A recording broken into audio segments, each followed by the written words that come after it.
Assalamualaikum warahmatullahi wabarakatuh. Saya Hadi Pranoto, calon guru penggerak Angkatan 9 Kabupaten Madiun.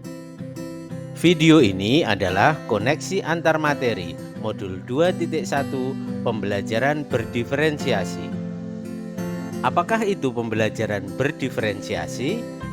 Pembelajaran berdiferensiasi adalah usaha guru dalam menyesuaikan proses pembelajaran di kelas untuk memenuhi kebutuhan belajar individu murid. Bagaimana cara menerapkan pembelajaran berdiferensiasi di kelas?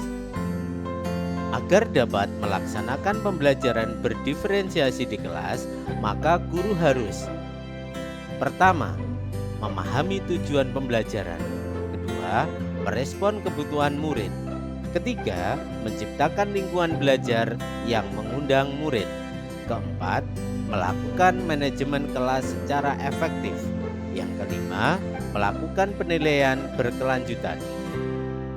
Berkaitan dengan kebutuhan murid, guru harus memahami 3 aspek berikut. Yang pertama adalah kesiapan belajar murid. Yang kedua, minat murid. Dan yang ketiga adalah profil belajar murid. Dalam kesiapan belajar murid, mengharuskan guru menilai pengetahuan awal dan menentukan apa yang telah murid ketahui dan di mana murid berada.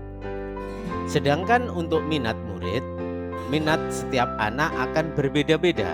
Minat merupakan salah satu motivator penting bagi murid untuk terlibat aktif dalam pembelajaran. Untuk profil belajar murid dipengaruhi oleh yang pertama adalah lingkungan, yang kedua adalah budaya, yang ketiga gaya belajar, dan yang keempat adalah kecerdasan majemuk. Sedangkan kebutuhan belajar murid dapat diidentifikasi dengan cara sebagai berikut. Yang pertama adalah mengamati perilaku murid. Yang kedua, mengidentifikasi pengetahuan awal. Yang ketiga, mereview dan melakukan refleksi terhadap praktek pengajaran. Yang keempat, berbicara dengan guru sebagai pengajar murid sebelumnya. Yang kelima, membaca rapot murid di kelas sebelumnya. Strategi untuk melakukan diferensiasi pembelajaran. Yang pertama adalah diferensiasi konten. Kedua, diferensiasi proses. Yang ketiga adalah diferensiasi produk. Diferensiasi konten yaitu berkaitan dengan apa yang kita ajarkan, seperti materi atau keterampilan yang perlu dipelajari berdasarkan kurikulum. Dalam diferensiasi konten bisa dilakukan dengan membedakan pengorganisasian atau format penyampaiannya, tidak mengubah atau menurunkan standar kurikulum.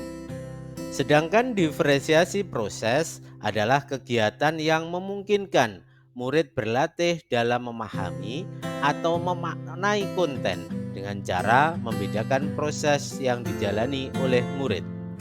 Sedangkan diferensiasi produk adalah bukti yang menunjukkan apa yang telah dipahami oleh murid dengan cara membedakan atau memodifikasi produk hasil belajar murid, hasil latihan, penerapan, dan pengembangan apa yang telah dipelajari. Adakah kedekatan modul pembelajaran berdiferensiasi dengan modul-modul yang lain? Tentu saja ada. Untuk dapat melakukan pembelajaran berdiferensiasi, maka guru harus berusaha memenuhi kebutuhan belajar murid sesuai dengan kodrat alam dan kodrat zaman berdasarkan filosofi Ki Hajar Dewantara. Selanjutnya, dalam melakukan pembelajaran berdiferensiasi, seorang guru penggerak harus berpihak kepada murid, reflektif, mandiri, kolaboratif, dan inovatif untuk menciptakan pembelajaran berdiferensiasi agar dapat memenuhi kebutuhan murid. Dengan demikian, seorang guru penggerak dapat mewujudkan kepemimpinan murid dengan menuntun murid merdeka belajar.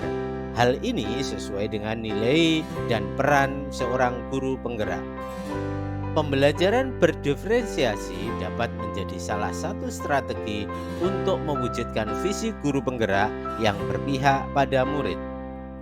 Dalam pelaksanaan pembelajaran berdiferensiasi antara guru dan murid harus ada kesepakatan kelas agar proses pembelajaran dapat berjalan dengan baik sesuai dengan nilai-nilai budaya positif. Demikian pemaparan video koneksi antar materi modul 2.1. Semoga menginspirasi. Salam guru penggerak, tergerak, bergerak, dan menggerakkan. Assalamualaikum warahmatullahi wabarakatuh.